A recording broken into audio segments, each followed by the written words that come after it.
Nobody's alone. And maybe you don't see them around you, but if you look in the back of your head, they're there. There's somebody that always offer you a hug or a pat in your back or say, it's hard, but keep going. There's always somebody there that's cheering for you. And if you have any question, if you want to take a pause, just let me know. That's not a problem. Okay? No. When I was in the amateurs, I got the chance for the Olympics to try for the Olympics 1996 in Atlanta. I was I was gonna try for those, and I again I wasn't the best fighter. I wasn't the best prospect. I just worked hard, just worked hard. I didn't have the support of my family, didn't have the support of anybody. The only person that supported me was my trainer. He believed in me, so I believe in myself. Um, I was doing very good at that time. I had like probably 32 amateur fights and probably 27 wins. I lost like 6 or 7 fights only, and I was doing pretty good. So I went to do the trials for the Olympic with the guy that was in the national team. So you have to challenge the guys in the national team to see if you make it, right? So I fought the guy that was in the national team, and the fight was very, very, very close. I lost the fight, but it was super close, and the president of the boxing federation say like, I'm not sure that Giovanni beat you. I'm not sure that he's the guy. You guys gonna fight again. So 10 days later, I fought him again, and he beat my ass. He beat me. He wanted to be, and he beat me. So there you go. Now he's going. I'm not in the national team. Uh, 3 weeks later, maybe a month later, he quit. He said he don't want to fight. He don't want to do it anymore. So then it's my turn, right? But the president of the association like, no, now you have to fight number three because you're number two. You have to fight number three. Sure, I fight number three. I go fight number three. I knew the guy. He was a friend of mine. I knew him for a long time. He was a little lighter than me, but he's going. He was a younger kid. He was going. So I go to fight number three, and he beat me. He broke my nose in the second round. I got my nose broken.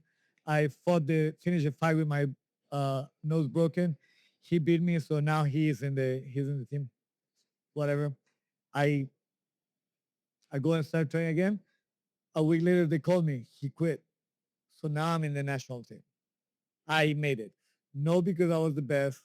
No, because I beat these guys. Because I was training and I was there and I was willing to keep fighting. Um, so that there's a difference, right? There's the guys that always win the fight. They're always undefeated. They always win, and they make it because they were always the best. And there's the underdogs like me that we made it because we tried. We kept trying. We got defeated. We got beat up, and we didn't quit. We keep going. You know, sometimes getting there first is not the best way to do it, but getting there is what counts. And that's how I made it. So now I'm in the national team, and they tell me, okay, the fights are in 8 months in Colombia. All you have to do is train, train, train. You're in it. You train. We're in it, right? So that was my dream, and I went to school. Told my parents, I'm gonna quit school. I'm not gonna work anymore. What I'm gonna do is just train and train and train and train. And train. I made it. I'm gonna train. I'm gonna do it. They were not happy. They almost kicked me out of the house, but like whatever. Like this is my dream. I'm gonna do it. So I didn't have money for anything. My trainer's family was helping me with food, with money, travel expenses, whatever. They helped me a lot. So like 3, 5 months before the fight, they tell me, okay, everything was gonna be paid, but now if you can get a sponsor that pay for your airfare to go to the Paralympics in Colombia, you need that. You need somebody to pay No for. government? The government was gonna pay for it first, but something happened that they wanted some sponsor. So my trainer helped me and got me a sponsor. So okay, they're gonna pay for the ticket. Great, keep training, keep training, keep training. 3 months before, they tell me you need to have a sponsor to pay for your lodging, for the hotel, for food and stuff like that. I'm like, I can't. I went and asked him. It's like, no, we already gave you what we could give you. And then, so basically, at that moment, I everything was for nothing because I wasn't gonna be able to go. And I kind of got it. I was like 18 years old. I got like a little depressed, and I quit. I quit boxing for 2 years. I cry. Yeah, I'm an 18-year-old kid that these are his dreams. I'm doing everything, and then some. It hasn't been easy. And they tell me if you don't have money, you can go, and I don't have the money, and I don't have the support from my family. I don't have anything, so I kind of was depressed, and I didn't want to box ever again. I didn't want to do it again. So for 2 years, I didn't box. Right? Um, that time I moved to the beach. I learned how to surf. I was partying a little bit, and I didn't want to do it again until I went back to the city and I started going to school again. Then I started like, was I was getting fights all the time in the street. So like, no, I need to go back to the gym to start fighting. So I started going back to the gym and I started fighting, and you know, at that point I was just doing it for fun. It wasn't my dream anymore until I met my wife, and then the dream came back up. when it was a time to retire? Never. I haven't retired yet. I'm just not fighting anymore. But I like to train. I like to stay in shape. I spar. I do everything. I just don't deal with fighting. I'm not in that world. But I will never retire from boxing. I retire from competing, from trying to make money, from trying to be in cameras. I realized that there's time to quit the game of boxing, the being in Show. the show. Um, like I told you, I learned after a certain point, like, okay, if I don't use boxing, boxing is going to use me. So I learned how to make my own money on the side while I was fighting. The promoters will, at one point in 2005, I think 2006, I got nominated by a newspaper in Miami as the best fighter from Florida. And that's when I realized, like, okay, promoters will call me and like, oh, I want this fight, I want this fight. You want to fight this? You want to fight my show? You want to fight my show? And that's what my trainer told me, Alex, you are the fighter from Miami. And Miami has a story of fighting with Roberto Duran for their Sugar Ray Muhammad Ali. Like it has a big pedigree. So for me that was very good. So I'll start fighting. I start asking for what I wanted in the fights. Before it used to be what the promoter offered me and what I could get. Now I start telling the promoters like, okay, if you want me in your show, I want to fight a 6 round fight. I want $400 for round, and I want this and this and this. I want a 2 nights hotel for me in my corner. I want these. I want dinner vouchers. I want these, and then I start making it about me, not about the promoter. Because when you sign a contract, it's about what the promoter wants, what the promoter is gonna give you. The way I was doing it, it was about me, what I wanted. Like, okay, I don't have a good record, you say, but you want me to fight in your show because I'm a very popular fighter in here. Everybody wants to see me. People are gonna pay tickets to see me fighting. I want to get something out of it.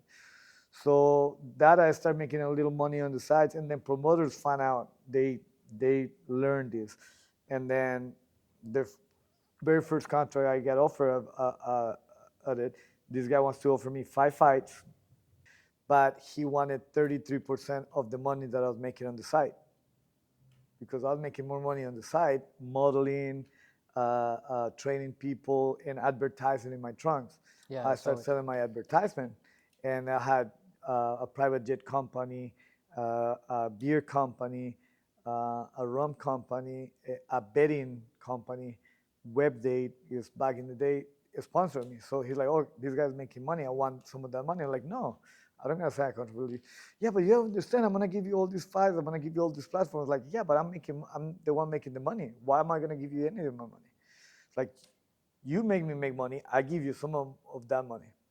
So we, instead of doing that deal, we agreed for 3 fights where he was gonna pay me what I wanted, and he was gonna give me a set amount of tickets. Not for me to sell, for me to do whatever I wanted For with, France. for whatever I wanted to. So I did that, and then I was very popular to the point that in one of the fights, I fought in the undercard of a former world champion. He was world champion at that time, Glenn Johnson, which I love. Is one of my friends. I knocked the guy out in the first 35 seconds of the fight, the first round, and the place went crazy, and the people left. So then they have the two more fights in a common event with like 50 people in the place because everybody left after my fight. So then after that, he put me as a common event. Even if I was going to fight 4 rounds, I was right before the main event. So I fought the two fights like that. And the second fight, I fought the same thing, an amazing fight, the fight of the night. I mean, can't remember the guy's name. And and I lost. No, like, there's no way I lost this fight. I won this fight. I felt amazing. I felt great. It was a 6 round fight. I felt great. And I go and figure out, well, it's the last fight in in the contract. So he didn't want me to win. So I had like three like that. So then I got to the point that I got lucky that I had three promoters in Miami trying to offer me what I wanted to fight in their shows. And that was pretty good for me because I got fights. Not always I got the results. Then I went to another promoter that offered me a contract. I won the fight and I lost, supposedly. So it was just uh, the last one was when after I won two fights in a row. Um, this guy offered me this fight, and it's Temple Mahi. We sold out the places. The first time I get between 75 to 100 Costa Ricans in a venue cheering for me. My mom was there. I beat this guy. Like, I beat this fool. Like, the guy was coming forward all the time, and I was just fighting backwards. I cut him. He had a cut from here to here. He had a cut from here to here. His nose was broken. I had absolute. By the way, today I posted in my Throwback Thursday picture, my picture after the fight. I had nothing in my face. And then they told he won the 4 rounds. All of them. Like, wait a second. So then the guy comes after the fight and tell me to check my hand. I'm like, get the hell out of here. He's like, well, what? I want like you're gonna leave. You're gonna get off this ring looking like you look, and me looking like I look, and you're gonna tell people that you beat me. So well, it's not up to me. Like, whatever. But then that day I got home and in the ride home I told my trainer, like, I'm done. That's it. I'm not gonna do this anymore. I'm 38. I'm still beating. I have told my wife and I have told my trainer because Luis, my trainer, have told me, um, when when are you ready to retire? I'm like, the day that one of these kids, one of these prospects, one of these 19, 18-year-old kids beat me up, like beat me up and convince me that I'm too old to do this, I'm gonna quit. But it's never happened. It never happened. So what happened is when after that fight, I announced a fight in Costa Rica. I was gonna do my last fight. So then when this promoter tell me, Alex, let's do something. I heard that you retired, you never fought in Costa Rica professionally. Do you want me to promote your fight? I'm like, great, great. It's like he's like, and we can do for charity. We're gonna donate whatever we make at the door. We will donate it to homeless kids, to feed homeless kids Here in Costa Rica. in Costa. In Costa Rica, and I'm like, I love to. And he's like, how much you want to get paid?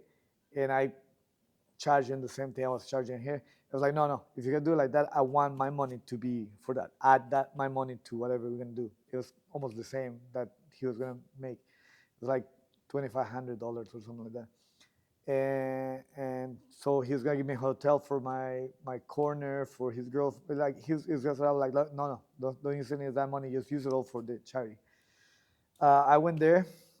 I fought. I won. It was a great fight. A bunch of my classmates were there in Costa Rica, and it was great. It was what pushed boxing in Costa Rica to research again because he was dead. But that fight was so much attention. It was it was a small gym, but it was packed, and that's how, you know, I when I realized like, okay, it's time to go. You know, I don't need anything else.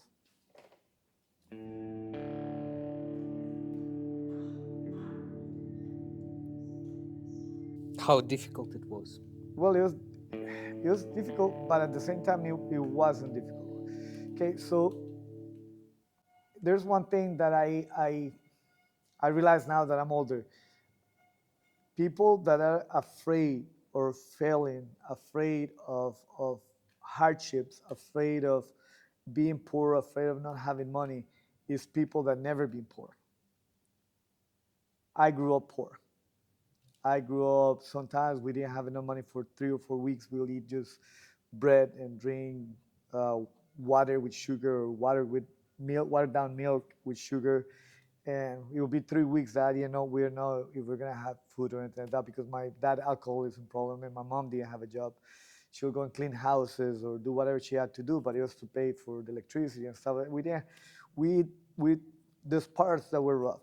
So for me, whenever I was going through things, nothing that I was going through was as hard as what I have lived before.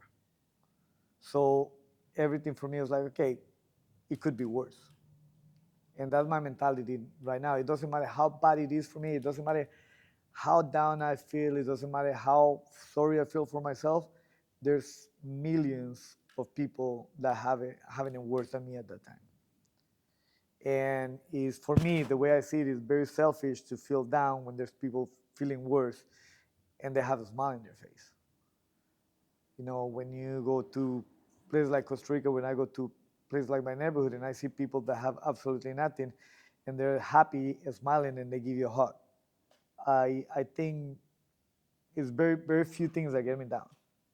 Like things that get me down is to see people that have 2 arms, 2 legs, and support not doing what they want, what they have to do. That gets me down because there's nothing I can do about it. Any moments, maybe day when you feel lost after retirement? No, because again, I since I always been in the gym. Since I'm a kid, I always been in the gym. So even if I'm not doing anything to stay physically actively, I'm helping people. I'm helping people that wanna do this for, get stress out of the head. I'm getting people. It's been hard when I feel like I can do something and the situation that's going around don't allow me to do what I want how I want it. But again, it's very very little things that get me down. I mean, like I'm telling you, what makes me hard is to see somebody being down on themselves. That makes me It's very sad. happen a lot. It happens a lot, especially here in this area where we are, and in Los Angeles, when most of the people come here with a lot of illusions, with a lot of goals and things. One thing I learned since I'm little, I wanted to be the best fighter. I wanted to be the first champion. I didn't become the best fighter that came out of Costa Rica, and I became a champion, but I got the respect of a lot of people, and that for me is something. So for me, the way I see it, like when people have dreams and they come to this country, or come to the States, or they come to go to another places to try to reach their goal, their dreams, and they don't achieve it, and they get sad, is because they didn't achieve it the way they dream it, but at least they're working towards it. That's something. That's way better than not doing anything and always wondering. When you're trying and everything, all you can do is try. Whatever happens is gonna happen.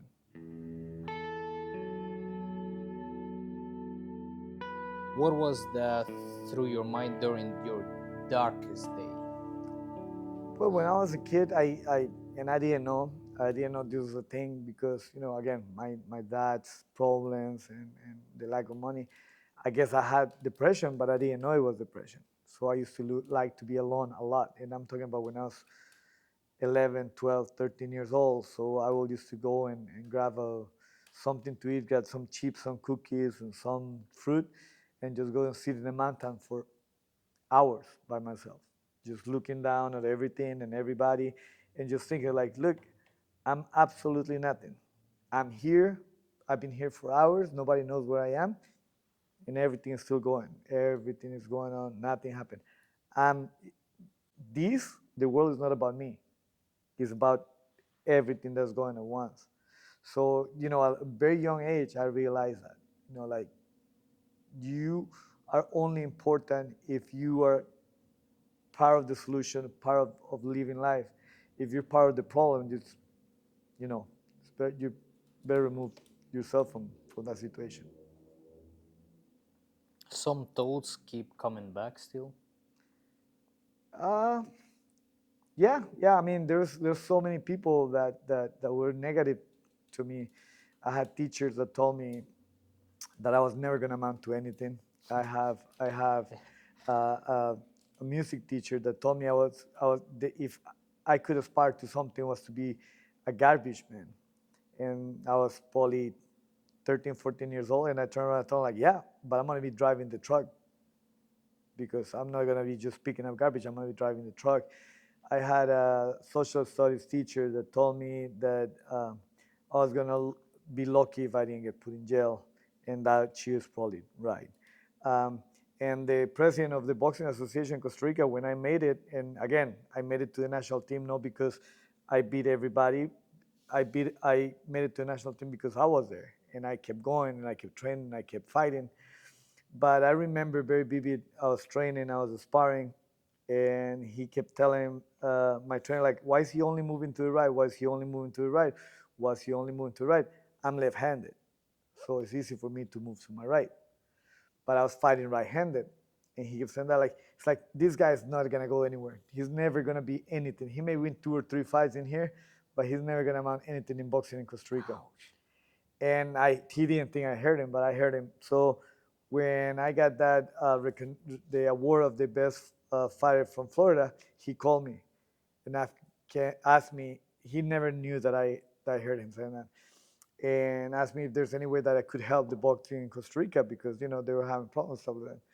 So like, sure, I can help you. So I went and bought 10 headgears, I bought 10 cups, I bought 10 pairs of gloves, wraps, mouthpieces, put it in a box, and took him down myself, took him down to Costa Rica, went to his office, knocked on the door, gave him the box, like, this is from the guy that he wasn't going to amount to anything. And I walk out. For me, those are things that is better than a trophy for me to be able to do that. And I think he understood what I was saying. So, uh, all those kind of things are things that motivate me, and I think there's gonna be more moments like that, from people that doubt me. The biggest thing, and I think it happens in any field, any field that you are, any sport, any profession, anything, any relationship. All you hear, all you have to do is work hard, be honest, work hard, and things gonna happen. There's gonna be people every time. There's gonna be people putting stuff in front of you, so you trip, putting stuff consciously or unconsciously. People try to sabotage you, or again, they may not even try to sabotage you, but they put their failures in front of you because they don't believe in themselves. So I always had this thing that I tell my kids. I have my 2 kids and my wife. Like, look, whenever there's a obstacle in front of me, I don't see it as an obstacle. I see it as a ladder to climb to get something higher than that. And that was, for me, that was the best, the biggest disillusion that I had, because I put on the work. I did everything I had to do, but I never got the chance. And then I realized that I didn't get the chance because I wasn't willing to play with it, to sign with a promoter. A boxing promoter contract will tell you that you cannot play any other sports, that any money that you make within that contract, you have to give them a percentage, that anything that you do has to be approved by them, that you have to keep yourself from doing any activity that can jeopardize your health. So for me, that meant, like, if I have my kids and I wanted to play with my kids basketball or soccer or go surfing and I injure myself, I'm liable for that. They could sell you contract at any point without asking you, but if you want it out of the contract, you have to pay them a fine. It's just The big amount? a big amount. Yeah. Well, for me, it was like one of the contracts was $25,000 and the other one was $50,000. Like, I'm not even making that a year, and I wasn't going to sign a contract like that. And the last one that they offered me, my trainer saw it. It's like, Alex, this is beautiful. This is all what you dreamed. This is the contract you always wanted. If you sign that contract, find another trainer. And I was sitting there with the promoters, and later I asked him, Luis is my brother. He's his family. I was my trainer for 10 years, and I'm like, Luis, why you told me that? Like, he's like, Alex, you were 34 years old. Who wants to sign a 30-year-old fighter for 10 fights and offering you a title shot if it's not to set you up? But that's the kind of stuff, and like, I kind of, the proud me would have said, oh yeah, man, that would have been great. But what if, I get injured in the process. One of the things that led me to retire is my speech was lowering. I will get home and my wife didn't understand what I was saying. My kid didn't understand what I was saying. After sparring, after a fight, I'll get home and I couldn't even talk. So I was like, no, I don't want to. I'm 37 years old. I don't want to. I want to remember where I live. I want to know where my address is. Oh, So that's one of the things that helped it. what helped you climbing, fighting against the darkness come after retirement? Nothing. I had no option. This is either roll down and die or keep living your life. And I have a gift. I I'm good at what I do and I love what I'm doing. So like there's no chance. No, that was the only option. I only had one option: keep doing what you're doing. So it was smooth. It had to be smooth, yeah, because at that point my wife had dropped everything that she was doing to support me. What I was gonna do now, like, oh, I don't want to do it anymore. I'm done doing this. And you just start this? Yeah, well, it just happened. It all happened that I met a friend, a really good friend, one of my best friends, like 23, 24 years ago. Um, and he's an actor, and he told me when I told him I retired, I had been training him while he was in Miami. And I was like, "Hey, it was very nice meeting you. I'm done. I'm gonna move back to Costa Rica because I'm done fighting." And he's like, no, you can't go. You're very good doing what you're doing. Come to LA. There's nobody in LA doing the training the way you train. It's like, I don't know. It's like, okay, here, just stay in touch with me. I didn't have a cell phone. I went and bought a cell phone because he asked me to get a phone because he needed to get in touch with me. So for 6 months, I only have 3 phone calls, uh, 2 missed calls from him and one from Jesse. That's all I had in my phone. And one day, right before we were ready to go to Costa Rica, to drive to Costa Rica, me and Jesse, I get a text. It's a picture of a key in a heavy bag. That heavy bag, the first one in that side, in the pro area. Mm-hmm. It said, "Come to LA. You have a gym in LA." And we grabbed the car, and instead of going to Costa Rica because we were gonna drive to Costa Rica, we drove here. And I came and we had a pop-up gym in Melrose and in Fairfax, the La Barracuda boxing gym, and it became great. It was awesome. It's just a gift, It's just life gift. yeah. He wanna. I mean, I wouldn't have got it if I wasn't doing what I was doing. But yeah, it was a great progression of what we were doing. And then I came here, and yeah, there's nobody doing. We were the first gym doing this, and then now there's like 20.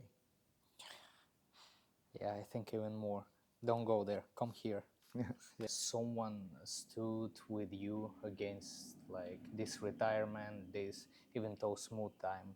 You said your wife, right? She always, yeah. Well, no, I mean, she since the first fight, everything. She's been there for everything. Anything that I want to do, I do it. She when I started fighting pro, she saw how dangerous it was. She saw what I went through. She saw my injuries. Like I'm telling, like sometimes I will not sleep because I knew I had gotten hurt in training, and I would just stay up for a day or two because I knew I couldn't go to sleep because I didn't know I was gonna wake up. She went with me through all these things with me, and uh, for me, again, none of this is being hard because it's my choice and is the only option I have. But I have an option. So I it, having her behind me has been the the biggest challenge because I want to make sure that I give her what she wants out of this, which is us to be successful. During your way, did you see someone who stood against something like that alone? Yeah, but it never ends. It never ends good. You need to have somebody with you always. You need somebody in your corner. Like I know people that made it big in boxing, but they didn't have a significant other, and they end up back to where they were before. there's always nobody, doesn't matter who you are, nobody's alone. And maybe you don't see them around you, but if you look in the back of your head, they're there. There's somebody that always offer you a hug or a pat in your back or say, it's hard, but keep going. There's always somebody there that's cheering for you. It may not be in the way that you want to. Again, dreams don't happen the way you dream them. Dreams happen the way they're supposed to happen. My dream was to be the best fighter from Costa Rica, be the first world champion, and I have got so many gifts from that. And in my head, I am all that. I didn't have the belt and I didn't have the titles, but look, I'm 52 years old. I'm still doing what I love. I'm still training. I'm doing my classes. I do what I love. I don't have a day of work.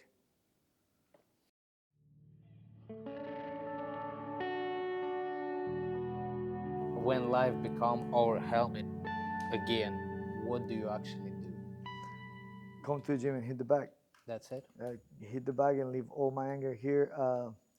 Lately, what I is a secret that I hopefully the people that I inspire with, I'm inspiring with clients, people that are new, people that have been doing this for 4 or 5 years and they want to do it. And and I get frustrated really because I can't hit him hard. Yeah, I I remember. can't do my thing. So then what I do is I spark 8, 10 rounds and then I hit the bag for 2 rounds as hard as I can. And that's 20 minutes after that, I feel like I'm in heaven. Life is good. Again, just looking around. How Again, did you work with your mind? I was lucky enough. My mom always told me like, look. So again, we're really report, and this is one of the things that shaped my life. I was probably 9 years old. We have gone through a rough period, like 3 months. My dad was drinking a lot. We almost lose the house. They cut the electricity for like 2 months. We didn't have electricity in the house. It was scary, right? And we're walking. We took one bus, and it's me and my mom and two of my brothers walking all the way to my grandpa's parents because if we went to my grandparents, we could have lunch and dinner there, and then go back home. Try to figure out something for breakfast, take the bus, go back and have lunch, right? And that stuff. So in a way, there, one of my brothers found a little roll with probably what could have been equivalent to probably like $75 now, is in a roll of bills. And my mom was like, "Whoa!" And then we were in front of a very fancy supermarket. She's like, "Okay, this is a sign." We found money, so we went to the supermarket, got pizzas, got ice cream, got sodas, got food for like a week. And like we went back home, and in the way out, she had some change left, probably $3, $4, right? And there was a lady, an old lady begging for money outside, and she grabbed the money and gave it to her. And I remember me, it was like, wait, wait, mom, we don't have money. Why are you giving her the money? She pointed at the bags and say, look, we have more than she has. And then since that day, every time, it doesn't matter how, if I'm good with money or I'm good with money, if I can help somebody, I'm gonna help them because they have less than I have. And I have these, I have my arms, I have my legs, I can still talk. I I I have more than a lot of people. So for me,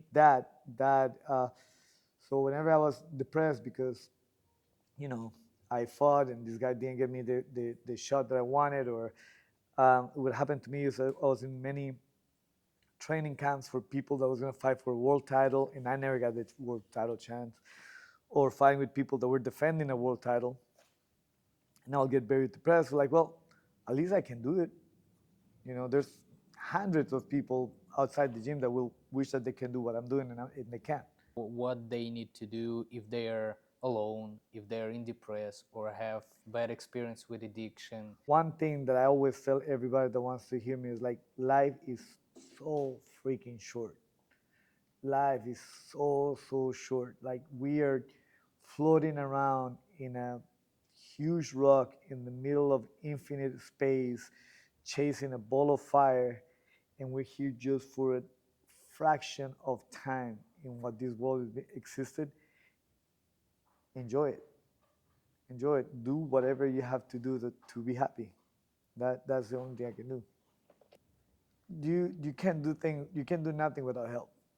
Even if let's say I'm getting ready for a fight, and I have my trainer, and I have my corner, and I have the gym, and I have a promoter and a manager. Even if I think that I'm not asking for help, all these people are helping me.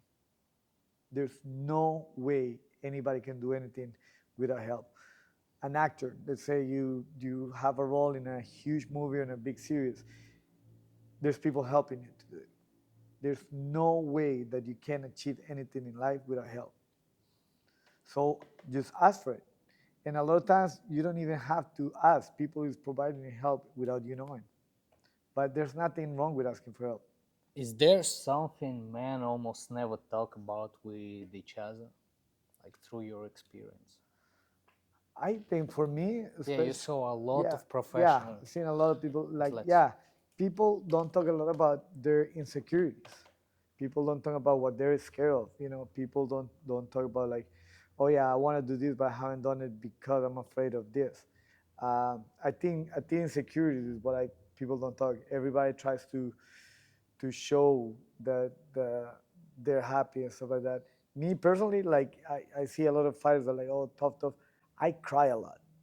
I cry a lot, and the only reason why I can be so tough when I need in there is because I know how to cry too. You know, when I lost a fight, I cross, I cry. Um, 3 days ago, I heard a song that reminded me of Costa Rica, and I was feeling homesick. I cry, and I'm not afraid of crying. There's people that are afraid because what society says and it's like that. Society is a construct that people have made to feel better about where we are. But unless society is paying your bills or society is in your head helping you feeling better about what, I shouldn't worry about it. So I don't care what people think about me when I say, oh yeah, I cry a lot. So what? I've been doing it since I was little. Nothing changed. Nothing's gonna change. So yeah, I do think that people don't talk enough about their insecurities. While you were crying, your wife was around. Did she see you crying? Oh yeah, she's seen me crying all the time. Yeah, all the time. Oh. She there was again for me, my understand, if a man don't cry, he's a liar or he has no feelings. What are you fighting for today? Not as a boxer, but like as a person. No, right now, so since I came to the United States and I became the father of my oldest son, uh, all I fight for is to make sure that he has what he needs to be happy. I don't care about anything else. Everything else that happened around that is that. So my oldest son is already doing great. He's an architect. He's doing great. His life is wonderful. I have my youngest son, my younger daughter, um, and my goal is for her to be, to do great, and that's what I'm fighting for. That's what I'm working for. If it would be your son, for example, watching this video, what would you like to tell him about exactly this topic? It's hard time, it's rush time, don't know what to do, mind is betraying myself. What do you want to tell, for example, your son or Yeah, your daughter? yeah. Look around. Look around, especially LA. Look around. The street is full of people that didn't have somebody to help them. The street. All these people in the street are full of people that didn't have a hand to help them or a wise word. We're here for you. Like we often, I put in my social media, if you ever need a talk, just come and talk to us. Uh, there's only one thing that cannot be fixed, and that's death. Everything else can be fixed. If we could be 20 years old again, what would you do differently? Nothing. Everything is perfect. I'll do the same thing exactly again. The only thing that I think about it, my brother died in a car accident, and he's the one that encouraged me to follow my dreams. When I was 21, before I met Jesse, he told me, "You always think about you want to be a boxer, you want to be the best boxer, you want to be, but you're here. Go and do it." And then that's why when he died in 1995, right before after the trials have happened, and I retired from boxing. A few months later, I met Jesse, and then here we are. For example, you have your dream, you chasing your dream, but sometimes you have like a question how you keep understanding that no, this is my dream. I keep going on that, even though I don't want to do it right now, but I always did it before. Like, What's the option? If you don't have, if what's the option? Just become like one of those lives that you always see, and you're like, oh man, you'll be so sorry to live like that. yeah, That's the option, or the option is keep dealing with this, doing what you know what to do. It's hard now, but it's gonna get better later.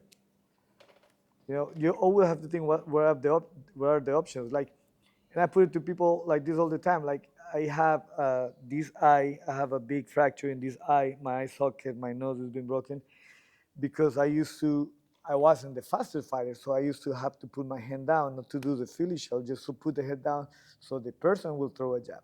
shoulder. No, so I could hit him with the right hand. So that's like, what's the option? Not being able to hit this guy at all and him hitting me, or I let the guy hit me with a jab and I hit him as hard as I can with the right hand. So I always use that analogy, like, okay, I want to open the gym. I don't find the locations. I couldn't find for 6 months. I closed the gym and I couldn't, when I came back, couldn't find the location. I was training people at the park, people's houses. Okay, what's the option? I quit this and go and work for somebody else to have him pay me whatever he wants and tell me how to do it, when to do it, or something like that, or keep struggling and do what I know how to do. And things happen. Looking back, what made the struggle worth it? I think It's I one of the think last. so. This is selfish, and then I think this is every fighter. I mean, in my life, you have to be selfish. One thing that I learned at a young age is you cannot make anybody around you happy unless you're happy. So my main goal is for me to be happy. If I'm happy, I can make other people happy. So then I found that one of my sources of happiness is knowing that the people around me are taken care of and they're happy. So if you make your priority, making other people happy, to be happy yourself is easy. Very easy.